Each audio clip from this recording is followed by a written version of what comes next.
Išspręsk šias 3 problemas ir jos išspręs visas tavo gyvenimo problemas. Sveiki, čia Balti vilkai, kur dalinuosi viskuo apie meditacijas, minties galią, afirmacijas ir viskas tik pozityviai. Šiandieną yra diena, kurioje pasidalinsiu, kokios 3 problemos tau sukuria gyvenime tai, ką tu turi šiandien, tai, ko tu nenori. Kokios tos 3 problemos, kurių mes nenorime pamatyti kartais, su kuriomis mes kartais nenorime dirbti, bet jos yra reikalingos, jeigu mes norime daugiau pinigų, meilės, santykių, pagarbos, ramybės. Mums reikia pradėti atsisukti į save. Visą savo gyvenimą tu susidūrei su iššūkiais, tu turėjai vaikystę, tu turėjai draugus, tu skaitei įvairias antraštes ir visa tai yra tavo pasąmonėje. Visos tavo ir mano gyvenimo problemos atsiranda dėl šių 3 priežasčių. Tai pirma, meilės savo trūkumo, antra, dėkingumo trūkumo ir trečia, dėl tavo versijos, kaip tu matai savo versiją, kaip tu save matai. Jeigu parodyčiau tavo nuotrauką, ką tu apie tą žmogų pasakytum, kaip tu save matai. Tai yra 3 svarbios priežastys. Ir apie visas šias priežastis aš parodau tiksliai savo manifesto kodo programoje, kaip tai pakeisti, kaip tą padaryti. Taip pat personalizuoju tavo geriausią versiją, kad tu įsikūnytum, kad tu sukurtum naują tapatybę. Ir tai yra vienintelė programa, kuri yra paskutinė programa, nes tai yra viskas. Viskas, ko tau reikia, kad turėtum meilę savo, dėkingumą ir būtum geriausia versija. Plius mokėsi savo gyvenime pritaikyti geriausią versiją bet kam nori. Verslui, pinigams, šeimai, santykiams, bet kam. Taigi, kalbant apie meilę savo trūkumą ir dažniausiai žmonių klaida, kad jie asocijuoja meilę savo su daiktų pirkimu, su injekcijomis. Daiktai yra tokia labai trumpa laimės akimirka. Taip, jie sukuria tam tikrą džiaugsmą, bet tai yra trumpalaikis džiaugsmas. Turime tokį kaip pavyzdį naują automobilį. Kiek laiko jisai džiaugsmą kėlė? Savaitę? Daiktai nėra meilė savo. Meilė savo yra, kai tu atsisuki save, kai tu skiri savo laiko, kai tu dirbi su savo vidumi. Tada tavo trūkumai tau tampa pliusai. Tu pradedi save mylėti. Kreivas dantis, kreiva nosis. Tu išskirtinis. Ir tai pastebėjau ant savęs. Taigi meilė savo yra laikas savo. Laikas skirtas savo. Laikas savo tai gebėjimas būti savo prioritetu savo gyvenime. Stengtis dėl savęs. Daryti viską dėl savęs. Jeigu aš kažko nenoriu, aš ir pasakau, aš nenoriu, aš neisiu. Aš noriu pagulėti vonioj, aš dabar einu pagulėti vonę. Pasakome, aš už valandos, dabar aš noriu paskaityti knygą, dabar aš noriu pabūti su savimi. Priežastis nesvarbi, tu dabar negali, nes tu renkėsi save. Aš dabar noriu medituoti, noriu sakyti afirmacijas. Meilė savo tai gebėjimas būti savo numeriu 1 savo gyvenime, neleisti save žeminti, turėti ribas, daryti atitinkamus sprendimus. Tai yra viskas iš vidaus, tavo elgesys su savimi ir dėl savęs. O geriausia versija eina lygiagrečiai su meilė savo. Nes geriausia versija yra kaip tu save matai ir kaip tave mato kiti. Šioje vietoje geriausia versija. Kai kurie klausite, kaip tai padaryti. Tai pirmą pamatyk, ką tu apie save galvoji. Ką tu galvoji? Nori pinigų, bet ką tavo versija galvoja apie pinigus? Dabartinė versija. Nešvarūs pinigai, kad reikia sunkiai dirbti.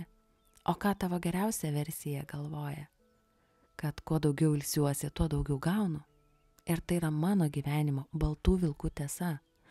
Kuo daugiau aš darau tai, ką myliu, kuo daugiau darau tai, ko noriu, kuo daugiau leidžiu savo elgtis pagal savo širdį, intuiciją, tuo daugiau aš uždirbu. Balti vilkai turi 5 geriausias versijas. Vienas yra verslininko mano versija, kuri gauna pardavimus, kai kiti negauna pardavimų. Antra baltų vilkų versija yra gerasis baltasis vilkas, kuris yra mylintis, suprantantis, bet neleidžiantis peržengti ribų, naudotis jo gerumu. Tai yra daug versijų. Meilė, šeimininis gyvenimas. Tai yra dar kita mano versija, kurioje mane myli, vien už tai, kokia esu. Kai esu pikta, kai esu liūdna, kai nenoriu kalbėtis, mane vis vien myli, nes aš renkuosi save. Ir tai yra mano geriausia versija, kuri gauna viską lengvai. Ir kokia dažniausiai būna problema, kai ateinu į kokią šventę, tokia aš buvau prieš kokius 5-6 metus, nes vis pagaunu save, kad išlenda tai negatyvūs įsitikinimai. Apsirengusi gražiausiai, džiaugiuosi savim, mėgaujuosi savim namuose ir kai ateinu į šventę, pamatau kitas moteris, jos gražesnės, dailesnės ir tada savo nejučiamis pakartoju, kad tu čia nepritampi, tu neturi apie ką kalbėti, tu neturi kuo pasigirti. Tada aš įlipu į savo geriausią versiją. Ir šita geriausia versija man padeda iki šios dienos, kai pasijaučiu kažkur neverta, tai aš esu visada verta. Aš esu geriausia taip, kaip atrodau dabar. Aš esu kitokia. Aš turiu apie ką kalbėti. Jeigu susitikimas ar kažkokia tai šventė su verslais, su dideliais verslais, tai aš ateinu, aš kalbu kitaip negu kiti. Aš nekalbu apie verslą, aš kalbu apie hobius, apie savo aistras. Ir žinot, ką tai padaro? Aš tampu prizu, trofėjum, prie kurio visi ateina pailsėti nuo savo verslo gyvenimo, nes mes visi gyvenam tuo pačiu. Ir aš esu kitokia, ir aš dėl to džiaugiuosi. Ir visos gražiosios manekenės tampa šone, nes aš įlipau savo geriausią versiją. Trečias dalykas yra dėkingumas. Dėkingumas norėčiau pasakyti labai taip paprastai. Ko tu savo gyvenime matai daugiau? Trūkumo ar gausos? Dažniausiai yra, kad mes matom trūkumą. Mums taip viskas tampa gyvenime savaime suprantama, kad mes nebeįvertinam. Nebeįvertinam tai, ką turim. Nebeįvertinam pinigų, kurias gaunam. Vienas gauna 100 eurų, džiaugiasi, jis jaučiasi turtingiausias pasaulio žmogus, o kitas gavęs 100 eurų sako, man trūksta dar 500. Dėkingumas už tai, ką tu turi, tau duoda dar daugiau. Štai šios trys priežastys ir šie 3 sprendimo būdai yra viskas, ko tau reikia. Per meilę savo, tu keiti savo įsitikinimus. Per geriausią versiją, tu įlipi savo dabartį. Per dėkingumą, tu patvirtini faktą, kad tu turi ir tau gyvenime reikia duoti dar daugiau. Tai yra, kai tu tampi gyvenimo prioritetu, tu pradedi elgtis kaip geriausia savo versija, gyventi, galvoti ir pasiimti kaip geriausia savo versija. Kai tai pakeiti, kai tik pradedi eiti šiuo keliu, kaip ir manifesto kodo nariai, parašė, aš negaliu patikėti, kas vyksta nuo pirmos dienos, nes mes nesam pratę nuolatos pajausti pasitikėjimo gūsį, džiaugsmo gūsį. Ir po pirmųjų pamokų, po pirmųjų susitikimų sąmonė atidirba savo darbą ir pradedam jaustis arba iš karto, arba po dienos, 2 kažkokį pasitikėjimą, kažkokį pokytį.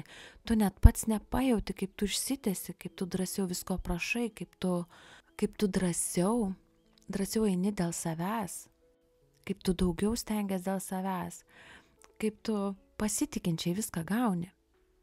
Tai viskas prasideda nuo minčių. Jeigu mes nuolat savo kartojam blogas mintis, tai žinoma, mes susikūprinę, mes norime būti kamputyje, mes nenorime su nieko bendrauti.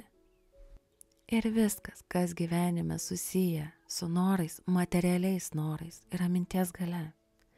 Nori pinigų, meilės, santykių, galimybių. Visata padeda tiems, kas save pastato ant pjedestalo. Padeda tiems, kurie save laiko prizu, kurie eina su meilė savo. Tai yra laiko skiria savo. Meilė savo, tai kartais gali būti grindys neišplautas, galima lengviau gaminti maistą, galima paimti ir nieko nedaryti ir išvažiuoti prie jūros, galų gale pasivaikščioti, meilė savo, išvažiuoti pasportuoti. Tai meilė savo yra tada labai žema, kai tu nelaikai savo gyvenimo prioritetų, tu iškeli kitus žmonės, nes kiti žmonės yra tavo veidrodis.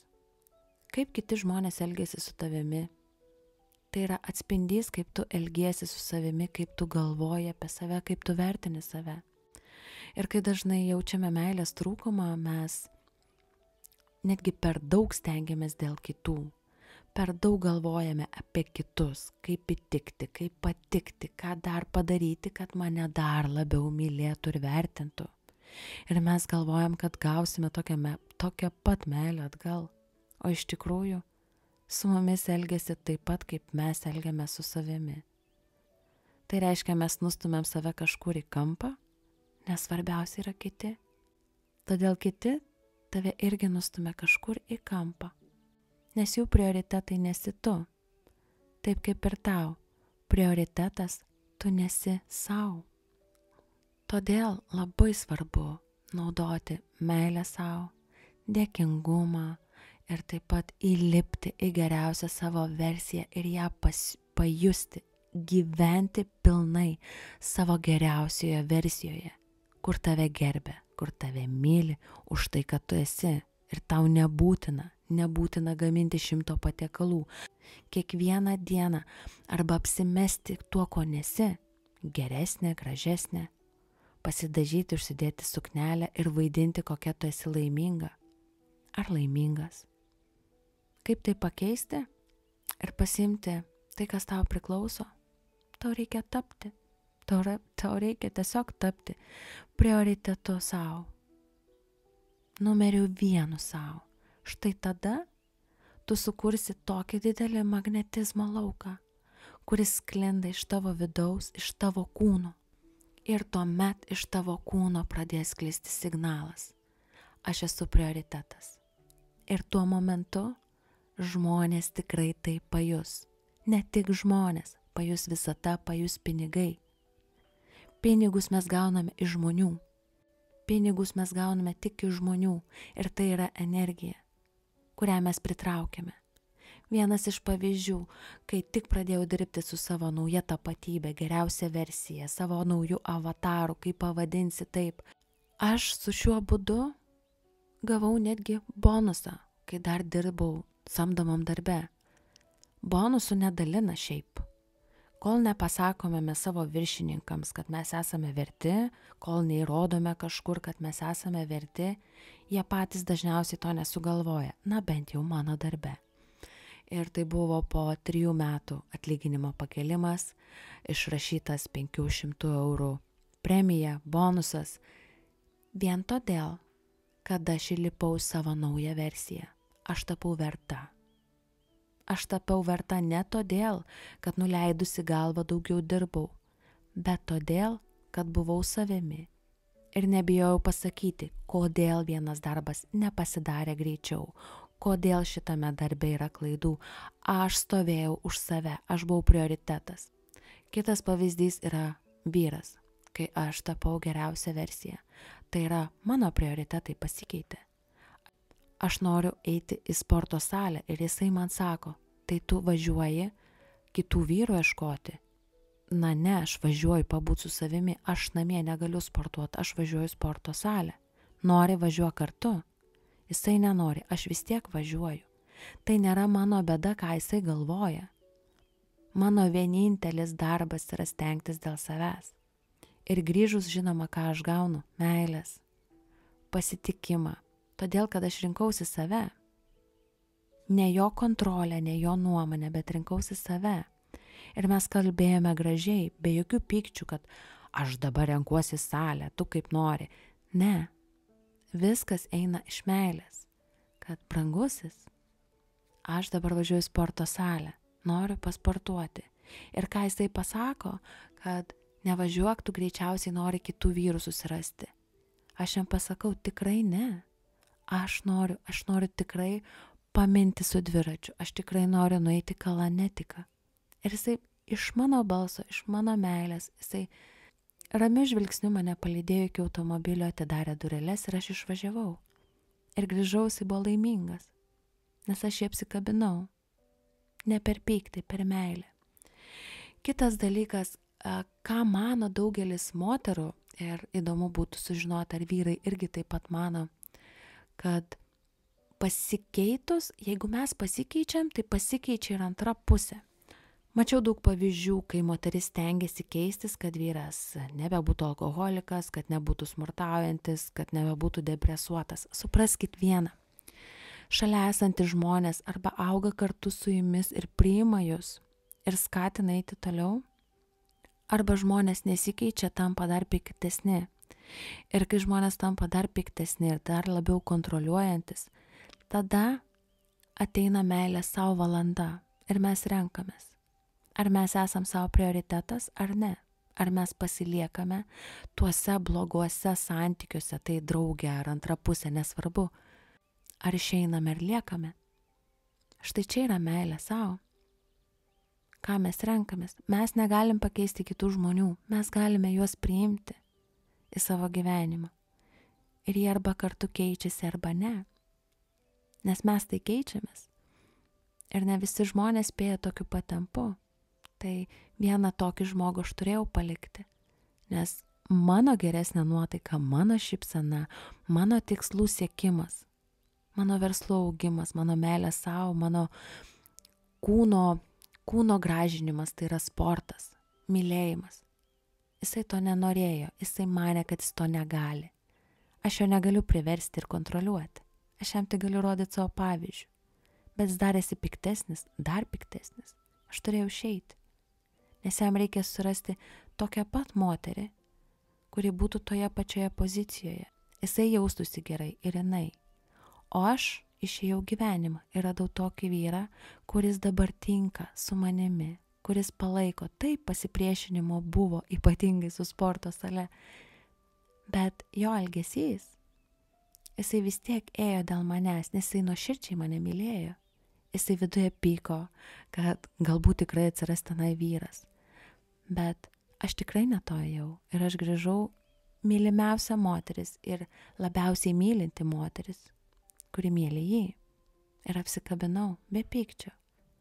Ir papasakau, kaip buvo faina, kaip buvo gera, kaip buvo smagu ant dviračio.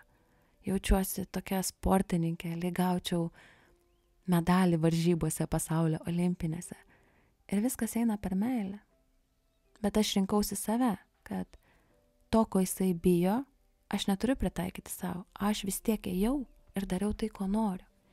Ir kas tada įvyksta, jis mane gerbė dar labiau, nes aš nesu pastumdėlė. Aš nesu ta, kurią galim išnaudoti. Aš nesu ta, kuri gerbs jo baimės, gerbs jo kontrolę. Aš esu ta, kuri gerbė save. Ir su laiku jisai pamatė, kokia aš esu smagi, kokia aš esu laiminga, ir jam patiko matyti tokią mane. Ir jis iki šiol mane apipila ir dovanom, ir stebina, nes jaučia mano energiją. Aš esu savo prioritetas. Ir ši energija labai jaučiasi. Galima net nekalbėti su žmogum, bet jisai jaus iš tavęs energiją. Nes tavo veiksmai, tavo žodžiai, tavo elgesys su savim ir gyvenimu bus visai kitoks. Tu pasikeiti. O kai žmogus keičiasi, kiti žmonės labai stipriai pajaučia. Ir nori tau duoti dar daugiau. Tie žmonės, kurie atitinka tavo energiją. Nori būti su tavim tavo kely, nes tu jiems atrodai prizas, trofėjus. Nes su tavim yra gera. Ir ši energija yra tikrai tikra, stipri. Ir veikia labai, labai, labai stipriai, tiek darbe, versle, meilėje. Ir nebijoti, paliūdėti. Minties galia nėra vien tik tais pozityvumas. Minties galioje, ypač pradžioje, buvo daug atkritimų, kai senosios mintis bando užimti vietą, o aš bandau naujas mintis įdiegti savo pasąmonę. ir mano pasąmoniai lengviau mane nutempti žemyn ir vėl galvoti prastai apie save. Bet su laiku viskas pasikeičia ir labai stipriai. Tai tau tai reikia 3 dalykų: dėkingumo, geriausios versijos ir meilė savo. Ir pamatyti, kad tu esi numeris 1. Nes jeigu tu savęs nelaikysi numeriu 1, tavęs ir kiti nelaikys numeriu 1. Kad ir kas bebūtų dabar tavo gyvenime, tu dėl to nesi kaltas. Nes mums gyvenime labai daug kartų sakė, kad patylėk, padėk kitiem, nesakyk, nesipriešink, nekelk konfliktų, būk savo vietoje, prisitaikyk. Svarbu turėti vyrą, svarbu turėti moterį ir daug kitų minčių. O viskas priklauso nuo tavęs. Dabar jau viskas priklauso nuo tavęs. Todėl nuoširdžiai kviečiu prisijungti prie manifesto kodo programos ir kurti gyvenimą, kuriame tu esi numeris 1. Su meile, balti vilkai.